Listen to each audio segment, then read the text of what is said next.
كيفكم جميعا؟ How is your morning so far? Okay, so شوي صوتي مفتوح كلنا مع تغيير الجو. طيب, so this is our 31st Creative Morning Talk, ما شاء الله. And مين أول مرة يجي؟ ما شاء الله. طيب, أهلا بيكم. إيش اسمه؟ So في 190 Creative Mornings حول العالم. جدة is number 136. Riyadh بدأوا من شهرين, so if you're in Riyadh, you can also attend one of their talks, and you can check the website. So if you travel, you can actually be on the same network and get to know who else is a member globally. I want to thank Qaf Lounge for hosting us اليوم. جزاهم الله خير. المنظر زي ما انتم شايفين يفتح النفس. ومعانا Cap Coffee. I don't know who tried it today. Okay, great. So هم موجودين هناك. Nestle, our main sponsor, برضه هناك, and they're always supporting Creative Mornings. Our global sponsors are Adobe, MailChimp, and WordPress, and they are the reason that Creative Mornings is sustainable and inshallah يعني continuing. طيب, حابة أعرف عن our speaker, Samer Kurdi. So, I don't know, like, mashallah, Samer is one of those people where, you know, you want to be like. At least I learned so much and inspired by you. Father, husband, mashallah, رئيس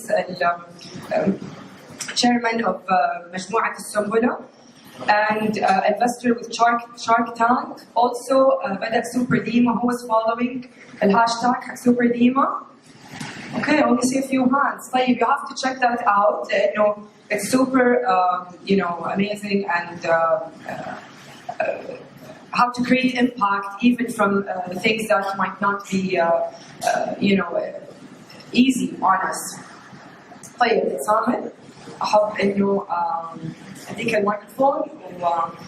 So this theme is Restart, and we found a match between Samer's talk and the theme. So كل الجلوبال chapters بتتكلم عن نفس الثيم.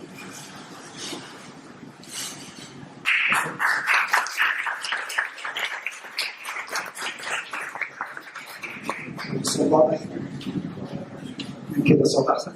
طيب أوكي. شكرا يا روزانا.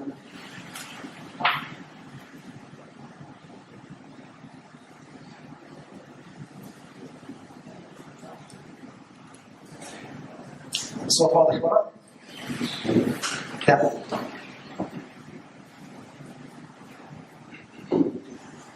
بسم الله الرحمن الرحيم. والصلاة والسلام على سيدنا محمد وعلى آله وصحبه أجمعين. رب اشرح لي صدري ويسر لي أمري واحلل عقدة من لساني يفقهوا قولي. السلام عليكم ورحمة الله وبركاته جميعا. صباح الخير وحياكم الله في قاعة قاف وفي مجموعة السنبلة نكست دور عندنا. شرفتونا وشكرا للأخت روزانا. شكرا لروزانا وشكرا لكريتيف مورنينجز على الدعوة الكريمة. أنا اسمي سامر إبراهيم كردي، والمفروض إنه معايا بنتي ماريا وبنتي آسيا وبنتي إبراهيم، بس أنا ما شايفها. ماريا وآسيا، هاي إبراهيم. طيب أوكي، ماريا وآسيا وإبراهيم جالسين في الخلف، وزوجتي ديما بن حجيلة في ذمة الله من 28 أغسطس، من أقل من شهرين شوية. ايش الثيم حقنا اليوم؟ مين يعرف الثيم حقنا اليوم؟ ريستارت. تمام. So restart أو إعادة البدء. I had to look it up on the translation حق restart لأن ما لقيت كلمة يعني كذا حلوة بالعربي. So ما دام نتكلم على restart خلينا start. بسم الله. في يونيو تقريبا في جون 1997 رحت مطعم في واشنطن دي سي اسمه باورز. رحت اشوف واحد صاحبي، رحت اخذه بالمطعم ارجعه البيت، كان جالس عندي في بيتي ايامها، كان هو بيتعشى في المطعم مع اهل زوجته. وقابلت في المطعم لما رحت اخذه، اسمه فاضل علي رضا، بعضهم يمكن يعرفوا. قابلت بنت عمرها 20 سنه تقريبا، اسمها ديما، اخت ساره زوجة فاضل صاحبي. اهلا وسهلا، شرفنا، نايس تو ميت يو الى اخره.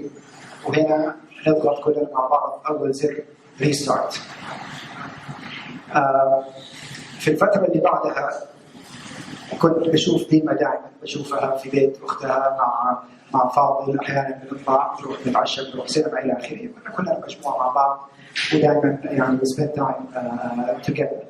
مرة من المرات ديما كان عندها مشروع او ريسيرش بتسويه للجامعه على شيء كنت انا اوريدي يعني خلص ودارس، فطلبت مني اني اساعدها. اخذتها الايجن ارت ميوزيوم في واشنطن، يعني متحف الفنون الاسيويه بتشمل جزء كبير عن الفنون الاسلاميه، وكان عندها هي ريسيرش عن الفن الاسلامي. رحنا مع بعض وقضينا وقت في المتحف هذا، وخلصت الريسيرش حقها، ويمكن وقتها كان بدايه الاعجاب بيني وبين ديما.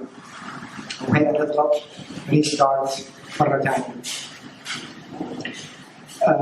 الفتره اللي بعدها زاد الاعجاب. كنا يعني اتفقنا انه نرتبط رسميا. بس انا رجعت السعوديه، وديما كملت في امريكا عشان تكمل جامعتها طبعا. التواصل بيننا قل اولموست، يعني توقف، ولكن يعني ما توقف، شبه توقف. كل واحد فينا مشغول في حياته، وانا في شغل جديد، ديما في جامعتها ودراستها، واختها وابن اختها، ويعني كل الاشياء اللي تشغل الشخص. في اخر سنه 2000 لما ديما قربت من التخرج، كانت في جده في الكريسماس بريك، يعني زي هذه الايام وبعدها بشويه، جاني اتصال من احد السيدات عندنا في العائله، عمة روزانا دلال البنوي، زوجة عصام كردي ابن عمي. كلمتني دلال، قالت لي سام بالليل ما تيجي تتعشى عندي وعند ابن عمك؟ قلت لها حاضر، اجي اتعشى عندك وعند ابن عمك، اتشرف. رحت لبيت دلال وعصام، ومين كان عندهم؟ ديما.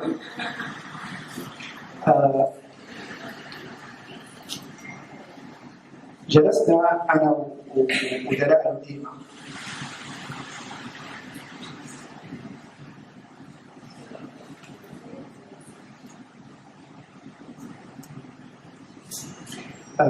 قالت دلال يعني شوفوا انتوا الاثنين معجبين ببعض، وما حد ذاك واحسن من بعض، خلاص اجلسوا اتكلموا وتفاهموا، يعني بطلوا الهبل حقكم، اجلسوا اتكلموا وتفاهموا. قلنا حاضر. جلسنا وتكلمنا وتفاهمنا، واتفقنا انه نسوي خطوه قبل ما ترجع ديما الى امريكا الى الجامعه. وهنا نضغط ريستارت مره ثانيه. بعدها بعده اسابيع عملنا قراءه الفاتحه والخطبه في يناير 2001. ماي جاد، يناير 2001 يمكن نصكم ما كنتم موجودين اصلا. الحمد لله.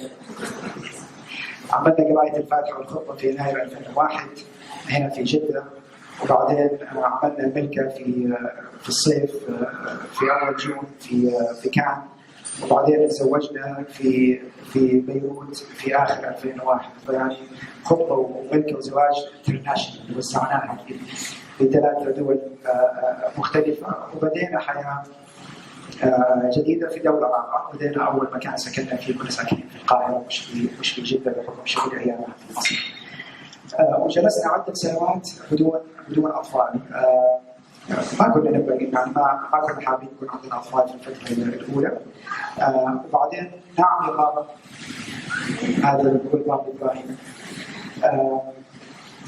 وبعدين جاءنا الست ماريا اللي جالسه ورا في ديسمبر 2006، وبعدها باقل من 2 جاتنا اسيا.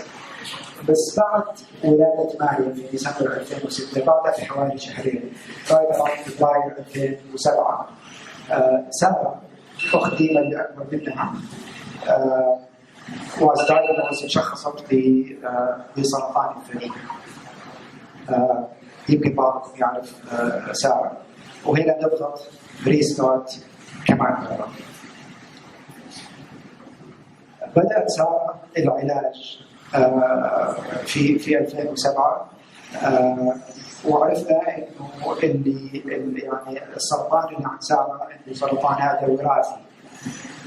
طبعا اختي وسام اللي جالسه ورا وسام اختي الكبيره قالت انه سامي لازم نعمل تحاليل ديما نشوف اذا هي عندها نفس الطفره الجينيه هذه الوراثيه حق السرطان ولا لا. عملنا تحليل في اخر 2009 ووجدنا انه ديما عندها الطفره الجينيه زي ساره. بدأنا في بداية 2010 بدأنا الفحوصات، يعني الماموجرام اللي عادة الناس يمكن سيدات يعملوه بعد 40 سنة. بدأنا اللي ديما كان عمرها 32 تقريبا أو 31 سنة في هذه الفترة.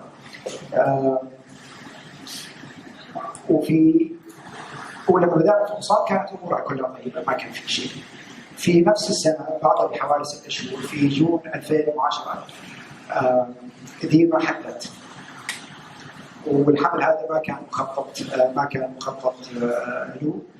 وانا كنت قلبي مكبوت من الحمل، ما كنت مرتاح من الحمل هذا، لان انا تو اكتشفت هي جينيتيكلي اكسبوز، يعني عندها ممكن فيها مرض من الطفره الجينيه، فانا ما كنت مرتاح من الحمل. وكان الحمل في بداية 3 أسابيع أو 4 أسابيع. فاستشرنا من ناحية طبية واستشرنا من ناحية دينية، وقررنا قرار صعب ومؤلم اللي هو قرار الإجهاض الأبورشن. وتخلصنا من الجنين في تقريبا في جون 2010. وهنا كمان ضغطت ريستارت مرة ثانية. بعدها بعدة أشهر بعد الصيف في نوفمبر 2010 توفى والد ديما العم مهدي الله يرحمه، كمان بالسرطان نفس الطفرة الجينية، وفي نوفمبر 2010. وبعدها بحوالي شهر أو شهر ونص في آخر ديسمبر 2010 كنا في السيارة عند ديما رايحين نتعشى. كان يوم ربوع، أيامها الإجازة كانت خميس وجمعة. أتذكر كنا على تقاطع شارع أمير سلطان وشارع صالح. قلت لي ديما إن شاء الله يوم السبت تروحي تسوي الفحص حقك. قالت لي لا أنا ما أبغى، وخلاص اللي ربنا يجيبه وإذا حمرض. ويعني الكلام هذا الانهزامي. وطبعا يعني الكل كان سبحان الله كان جدي ركبني. انا جدي راكبني دائما يعني في كل الاحوال، بس يعني ركبني زياده وقتها. I just went crazy. اتجننت على ديما في السياره. انا لسه متخيل الناس في السيارات اللي جنبي اللي كانوا يتفرجوا علي. بديت ازعق عليها باعلى صوتي واقول لها غصب عنك حتروحي ودونت كويشن مي. يعني خافت. خلاص حاضر نضغط ريستارت مرة ثانية. طبعا راحت. اكتشفنا انه يعني شو شخصت كان عندها، وجدنا عندها سرطان في هذيك الفترة. وبدينا العلاج من بداية 2011 من يناير 2011 بدينا العلاج، جراحات وكيموثيرابي ويعني كل الاشياء هذه. والحمد لله ديما يعني تشافت. كانت كانسر في فتره طيبه. وبعدها ب5 سنوات ربنا رزقنا، يعني هي شي واز دايجنوز في يناير 2011. في يناير 2016 ربنا بعث لنا ابراهيم اللي جالس ورا. واعتقدنا تمام الاعتقاد ان السرطان هذه مرحله انتهت تماما يعني بلا رجعه. كنا مقتنعين بالموضوع هذا تماما. وطبعا استمرينا بالفحوصات الدوريه كل 6 اشهر كل سنه على حسب ما قالوا لنا الدكاتره انه لازم نسوي الفحوصات حقتها. وكان في فحص في نص يناير 2017 ابراهيم قبل عيد ميلاد ابراهيم بحوالي اسبوعين. كانت امورها ممتازه، يعني شباس وفلاين كيرفز ما كان عندها اي مشكله. وفي فبراير 2017 بعد عيد ميلاد ابراهيم يمكن باسبوع او 10 ايام ديما كانت تشتكي من الم في ظهرها، وقالت لي عندي الم من شيله ابراهيم ومش عارف ايه. قلت لها روحي لخليل اخوي الكبير كمان طبيب استشاري اشعه مخ واعصاب. قلت لها روحي لخليل خليه يكشف عليك ويسوي لك اشعه واشياء هذه. قالت لي لا خلاص انا حاخذ فولترين وحاخذ سيلبركس ومش عارف ايه. نفس الجنين اللي كان في السياره قبلها بكم سنه ركبني مره ثانيه وجننت عليها ديما تروحي لا تسالي، يعني خافت مني مسكينه مره ثانيه. قالت لي خلاص اروح لخليل. راحت لخليل، لقينا السرطان منتشر في العظم مرحله رابعه ستيج 4، وهنا كمان نضغط ريستارت.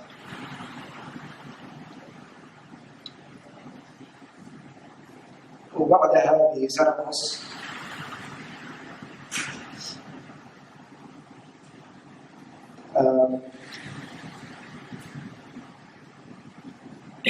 ورجعت ديما الى ربها راضيه مرضيه.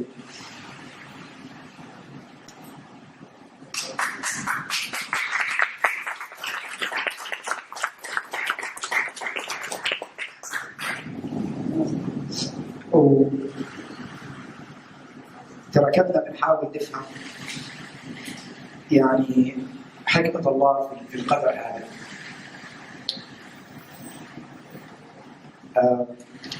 بعد الوفاة والعزاء وكل الأمور هذه جلست أفكر وقلت جدا يعني منزعج ومضايق. كنت يعني بسأل بقول يا رب يعني عمرها 41 سنة، 8 سنوات من صراع السرطان، اللهم لا اعتراض، بس يا رب يعني ما احنا فاهمين.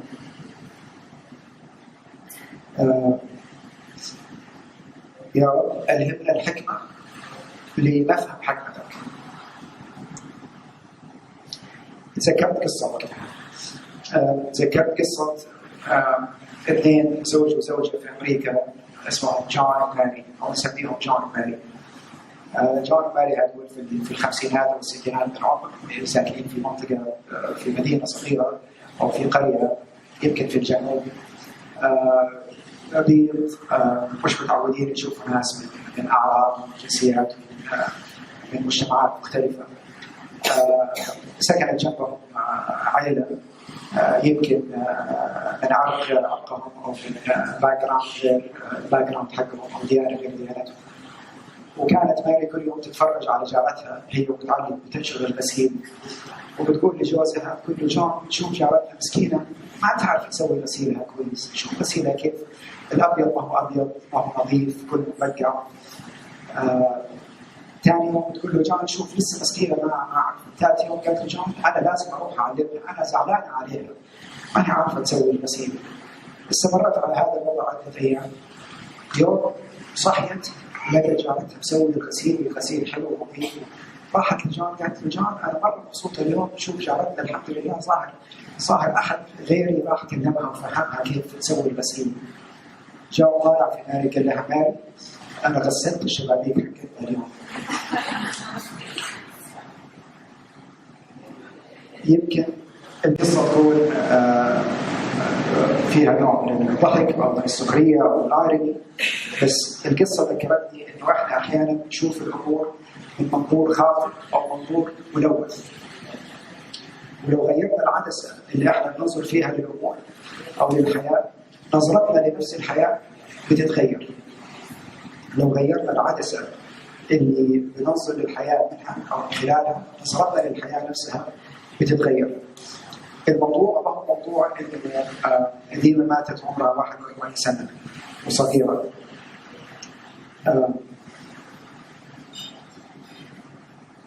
الموضوع أنها عاشت 41 سنة.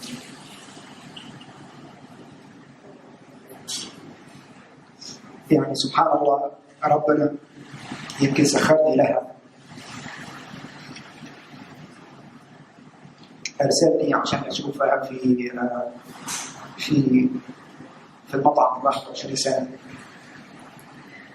سخر لنا دلال بنوي عشان تجمعنا مع بعض. سخر لنا وسام أختي عشان تعمل جيناتيك مع القديمة. سخر لنا سارة عشان تمرض قبلها عشان نقدر نعمل جيناتيك مع. فاكرين القرار الصعب حق الإجهاض في 2010 لما رحنا بعدها ب7 أشهر في أمريكا في مستشفى جونز هوبكنز عشان الجراحة الأولى بداية العلاج القديم. الدكتور قال لنا لو الإجهاض هذا ما تم كانت ديما في الغالب حتقدر تكمل الحمل، بس كانت حتكون مباشرة بعد الولادة. وحتى التشخيص الأخير اللي في 2017 كان ممكن ديما ما تروح الخليل، ما تكشف، ما تعمل شيء. يعني هي كانت كانسر فري في جانيوري 2017 وكانت ستيج 4 في فبراير 2017. من ولا شيء ستيج 4 شهر. فما نعرف بعد ستيج 4 كيف كان ممكن الأمور تتطور، ولكن يعني كل مرة قلنا فيها كلمة ريستارت كان ربنا بيكتب لدينا عمر جديد، أو بيقول لنا لسه بدري يومها أرجع.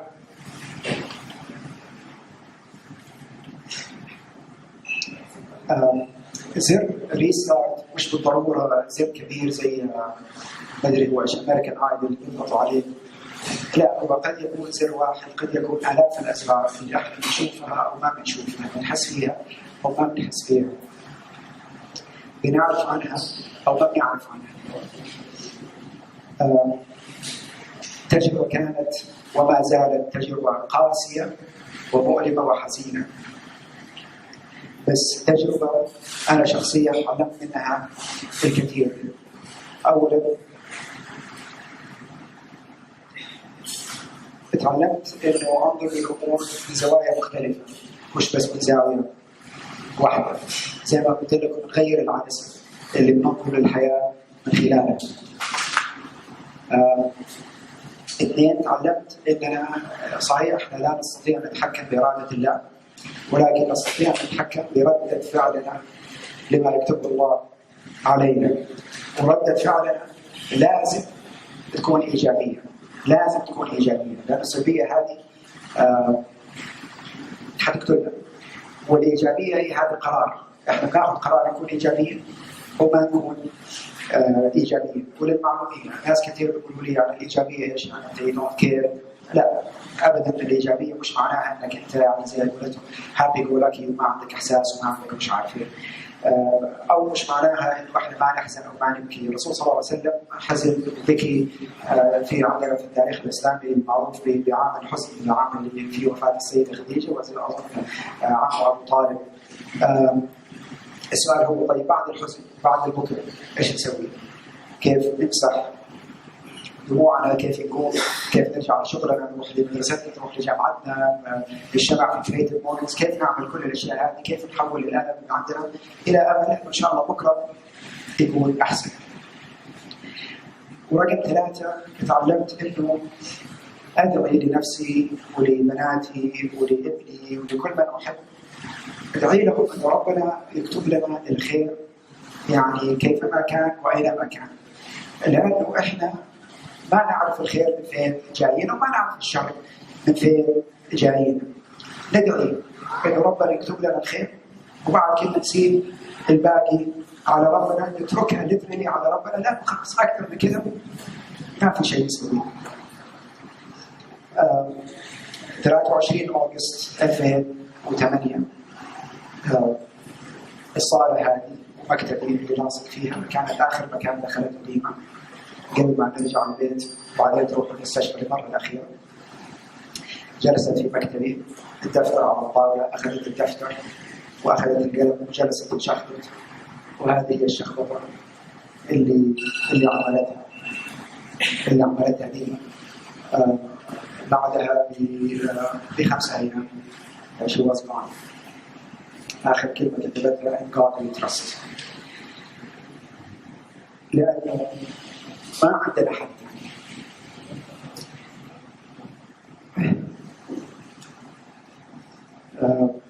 أخيرا أن العين تدمع والقلب يحزن ولا نقول إلا ما يرضي ربنا.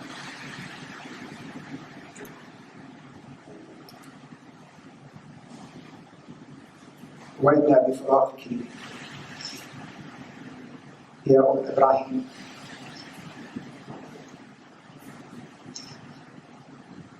لمحزونين. والسلام عليكم.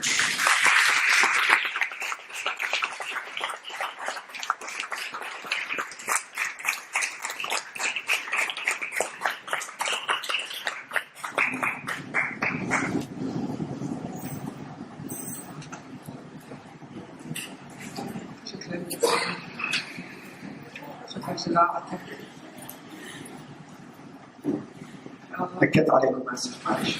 بالعكس مرة كانت في إيجابية و holding both together was I don't know how you did it بس it was really important. شكرا أثبت بيكم.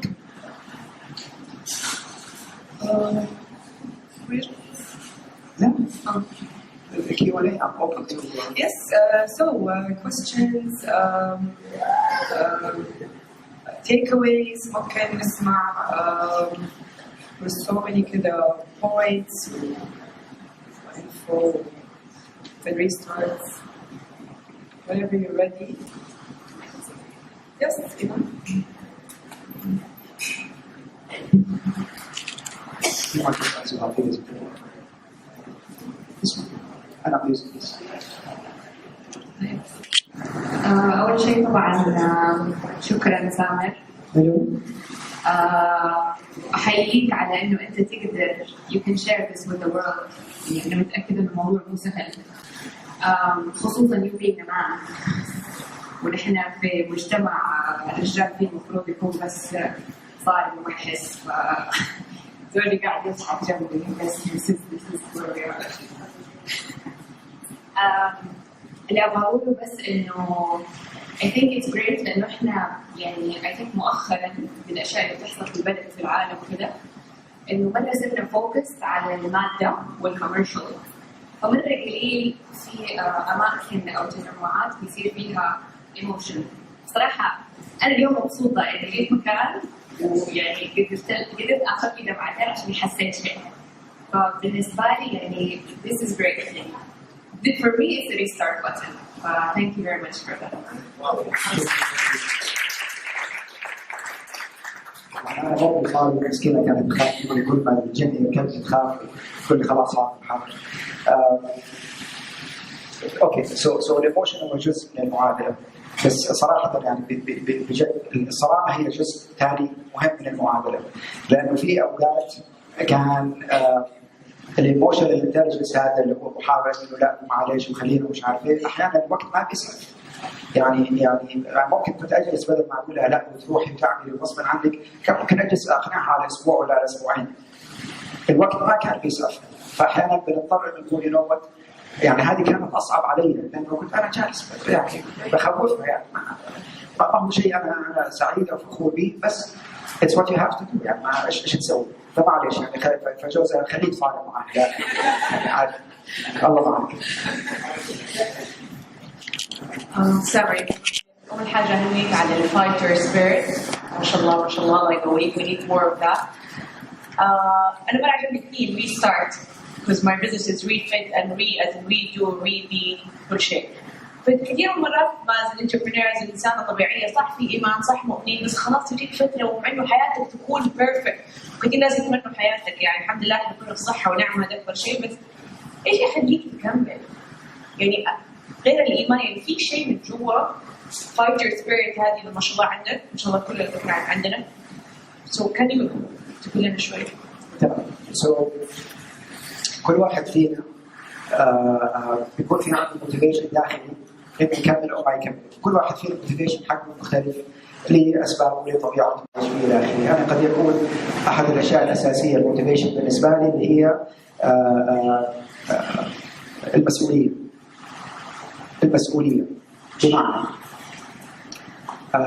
المسؤول عن اطفالي اليوم. لو انا صار لي شيء اطفالي ما عندهم مسؤوليه على كامل الدعم. انا مسؤول الان عن شركتي، عن عائلتي. انا والدتي متقاعد الحمد لله رب العالمين، احنا عايشين في خير، بس انا مسؤول اني استمر اللي هو ابتدى فيه، لانه لو ما استمريت نظريا على الاقل ما حيكون عنده فلوس انه اعيش حياه كريمه هو ووالدتي واهلي واخواني مش عارف ايه.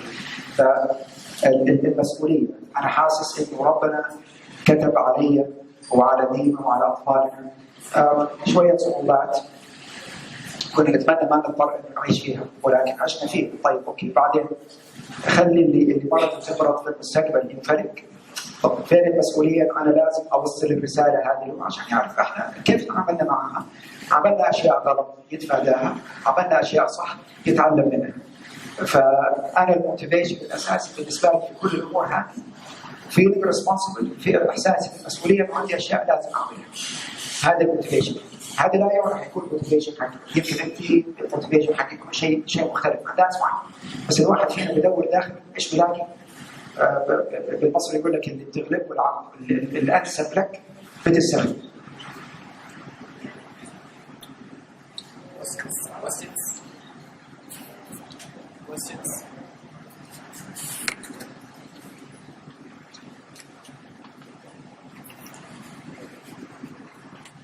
جالس تصور.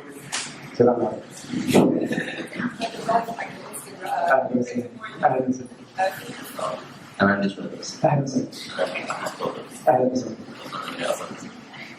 بس كنت يعني حسيت بالمسج.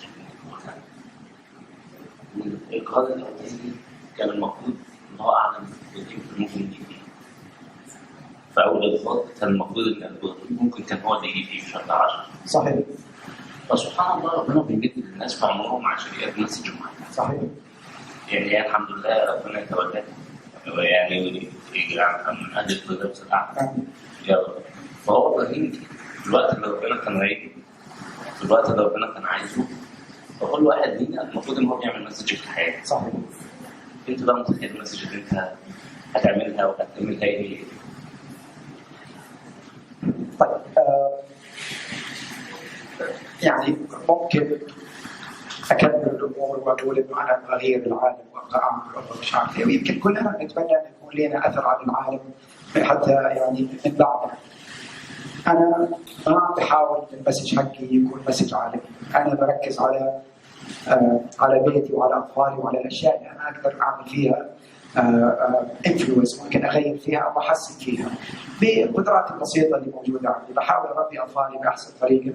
عندنا في الشركه مثلا في السنبله عملنا ايفنت ريسنتلي، يمكن بعضهم شافوا احد الاخوان مشي من مكه الى المدينه، مشي على رجوله تتبع خطوات طريق الهجره لنشر التوعيه عن البريست كانسر ونشر التوعيه عن اهميه الصبر والايجابيه اللي بنتعلمها من طريق الهجره من هجره الرسول صلى الله عليه وسلم.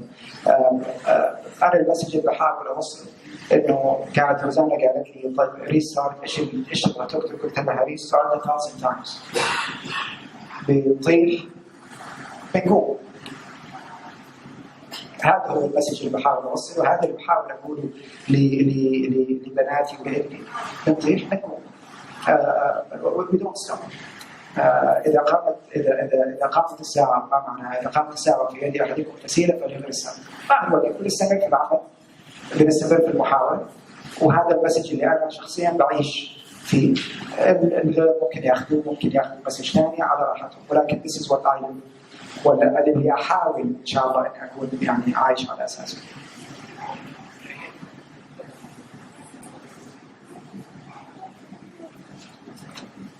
يا إبراهيم تعالوا تفضلي. First of all, I want to thank you again for sharing your story. سؤالي هو for people who are currently going through a difficult time here, how can we help them change their perspective, especially if it's negative? Or how can we even change our own perspective and change it into the positive?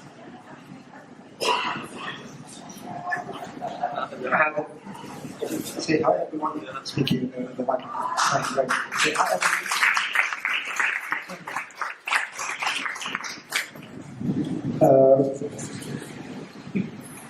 يغيروا النظرة حقتهم لما يشوفوا إبراهيم، بمعنى زي ما قال الأخ كان ممكن إبراهيم يجينا في 2010. لو جاء في 2010 كان ما شاف أمه أبدا ولا كان حيتذكرها أبدا، لأن أمه wouldn't have survived أكثر من يمكن أشهر إذا if she survived. إحنا ما نعرف الخير فين، ما نعرف ربنا إيش كاتب. سهل إنه أجلس الآن وأتفلسف عليكم وأرجع 21 سنة لورا، لأنه عم قولتهم الهايندسايت فيجن 2020. الواحد لما بيشوف اللي فات شايف 20 على 20 شايفها بالأمور بوضوح، ولكن إحنا للمستقبل إحنا ما نعرف. فكل اللي بنقوله إنه ممكن يكون سلبيين في نظرة أو إيجابيين في نظرة. السلبية والإيجابية هذه هم الاثنين طاقة. نبغى نكون سلبيين ونجلس ونركز على نفسنا إلى ما لا نهاية ممكن، أو ممكن يكون ما في شيء نقدر نسويه. الأفضل نكون إيجابيين عشان لا نكون ناقصين عمر، يعني ميتافوريكلي يعني ناقصين عمر. هذه واحدة كتبت الكلمتين هذه وهي عارفة أنها رايحة. هذا اللي بيخلينا نقول إنه لا، إحنا الإيجابية قرار بناخذه، وأي قرار ثاني حناخذه ما حنقول بنفس الإمباكت الجيد علينا. فناخذ القرار. أنا ما أدري إذا جاوبت سؤالك، ما في جواب يعني ما في ماجيكال أنسر للأمور هذه، بس إنه خلاص بنعتمد بنتكل على الله. إيش؟ What's your board? No, you're not bored. What do you want to say?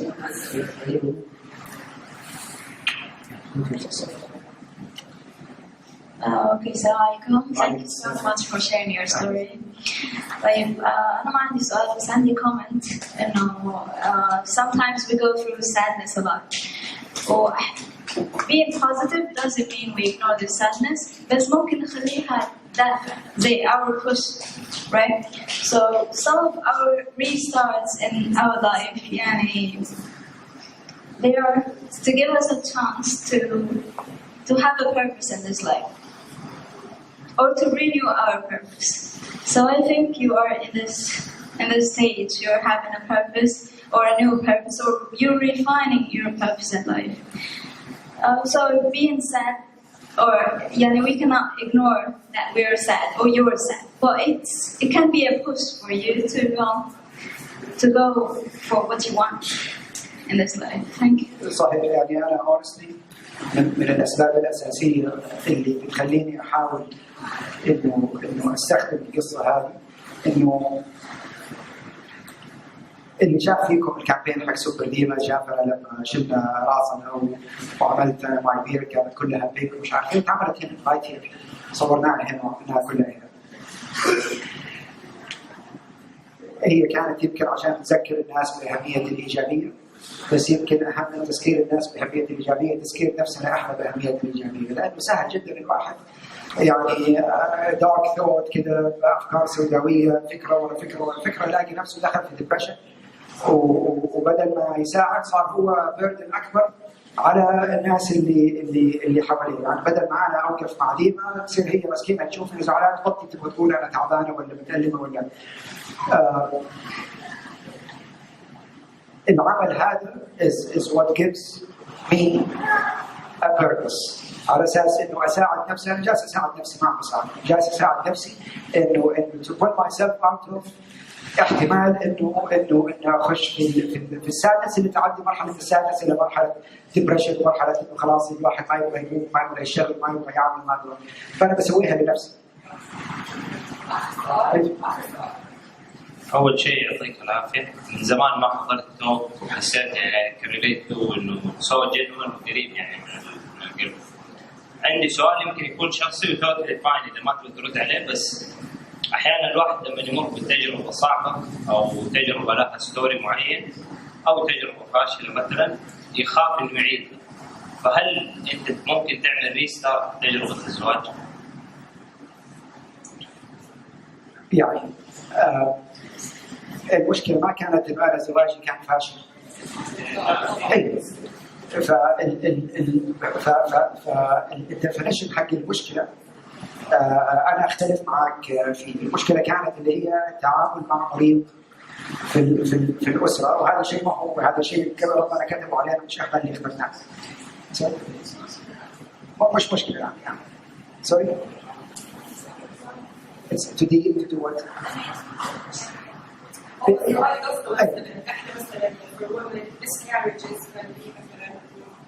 sometimes البنت تخاف ترجع تفكر عشان مثلا تصير لها مثلا فور miscarriage يعني فور مثلا a friend lost her baby فكيف تخاف.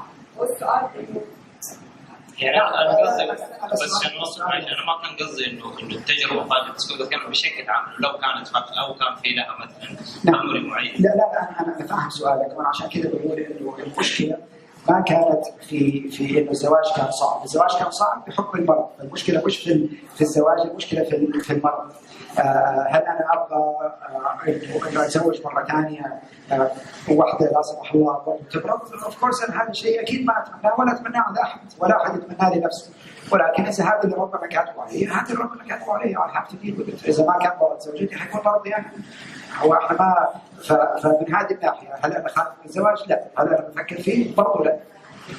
يعني لا يبلغ المؤمن من جحر مرتين، كفايه مره واحده الواحد تسعه لا يعني ابدا. هذا ما هو شيء بيخوفني، بس برضه في نفس الوقت ما هو شيء انا بفكر فيه الان.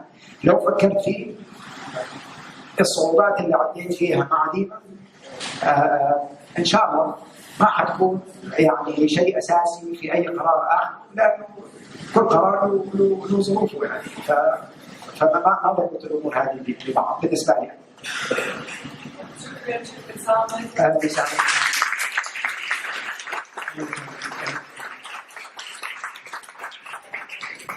Maybe a wholehearted using Brene Brown's words. So thank you for a wholehearted.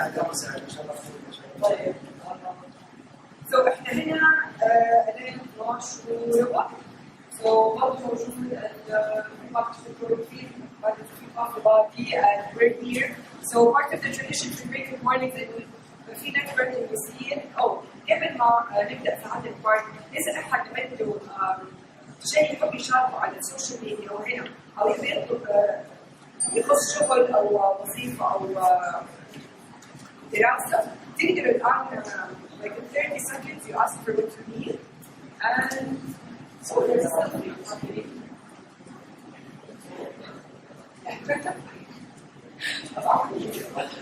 طيب فاذا ما افتكرت دي لحظه فهد بيرس فهد So فهد يقدر يحط البوست على our social media. We have 8,000 followers, so it's a big number, and you can just give him the details, the social media handle تبع الموضوع وفهد يكون ايوه يس اكيد. طيب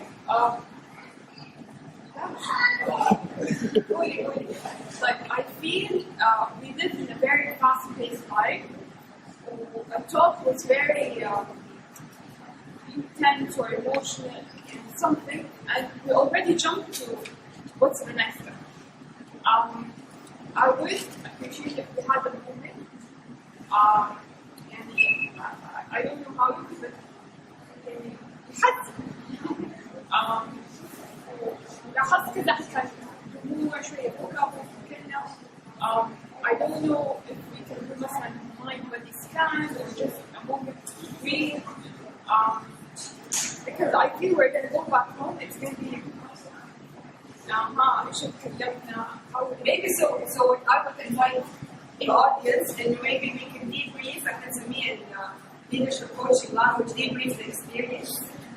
It's a very big group to debrief the experience, but we can do it in pairs and what you learned, what you took away, and maybe connect it with what you wrote. Whenever as Steve, I'm focusing on eating more healthily. But some of the thoughts were very worthy. But yeah, I like that. So I invite everyone now to kind of like, just with a word or two, how are you creating, what are you taking away, ايش impact الكلمة دي علي أنا. And yeah, that's great. وسعنا الوضع هذه في يوم يعني احنا عاملين كتاب قديم عاملين شويه فن عشان اي احد يشخص عليه ويلون ويبين فيه كيف تبقوا في البيت او اولادكم وتشخصوا ويشخصوا كان هاشتاج تقليد كل شيء كان هاشتاج سوري SWEDI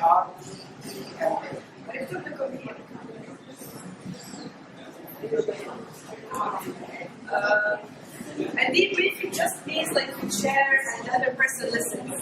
That's it. Let's go.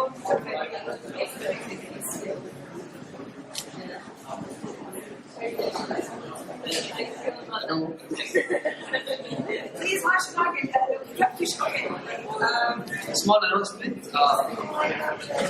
طيب, so when you debrief the learning, can you write down on the paper تبعت super ديما and then post it and حط الهاشتاج.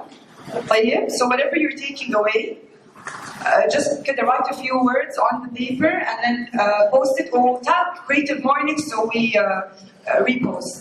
طيب, طيب يس السلام عليكم. شكرا لكم كلكم اليوم كان مره ايموشنال. اعلان بسيط بخصوص جتنا طلبات كثير كيف احنا ممكن نتطوع في كريتيف مورنينج، كيف احنا ممكن نكون هذا الفاليو لهذا التيم، نكون جزء من هذا التيم ونشارك هذه الفعاليه.